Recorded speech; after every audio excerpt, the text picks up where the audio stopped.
Hi, my name is Greg Olsen and I'm the Director of the New York State Office for Aging. If you help a family member, friend, or neighbor by mowing their lawn, shoveling snow, giving them a ride to a doctor, pharmacy, or grocery store, help pay bills, shop or prepare meals, assist them in getting out of bed, walking, bathing, dressing, cleaning the house, you're a caregiver, and this message is for you. In New York, there are 4.1 million spouses, adult children, grandparents, and grandchildren who are providing this kind of assistance. You are caregivers. Many caregivers are working part-time or full-time jobs, and while there are many rewards to helping others, it can also be difficult at times, and that stress comes to work with the person, as caregiving responsibilities are a full-time job also. Businesses lose tens of billions of dollars every year in lost productivity due to their employees assisting their loved ones while at work. Working caregivers have poorer health than non-working caregivers, and data from this past year should be a wake-up call for all of us. So here are the facts. 61% of caregivers worry about caring for a family member, neighbor, or friend. 31% of working caregivers contemplated suicide in 2020.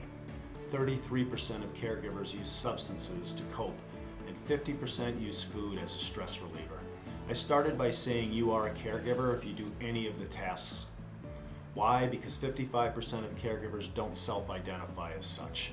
Finally, 70% of caregivers reported at least one adverse mental health symptom during the pandemic, and 85% of adults who also cared for children and an older adult experienced mental health symptoms during COVID.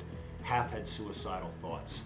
That's why we launched this public-private partnership to better understand working caregivers in New York, but more importantly, to provide tools to businesses, human resources departments to connect working caregivers to those supports.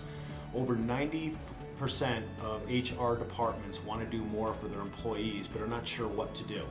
We created the Caregiver's Guide for businesses to help. 73% of employees trust their human resources departments and would go to them for advice or guidance. We also partnered with Archangel so that caregivers can self-evaluate their risk score by taking the Caregiver Intensity Index. This is a platform that provides each caregiver with a score that not only validates their experience, but crosswalks them to other resources that exist but often go underutilized due to lack of awareness. If you are a working caregiver, please take the Working Caregiver Survey so we can better understand working caregiver needs and issues in New York State and help better support you. Finally, take care of yourself. Our New York Connects online resource directory has tens of thousands of local resources that can help you by taking a break or assistance with some of the tasks that you might be performing. We believe shining a light on caregivers so they feel seen, honored, and supported is the first line of care. You don't have to go at it alone. There is help, and just knowing that there is help can be all the difference in the world.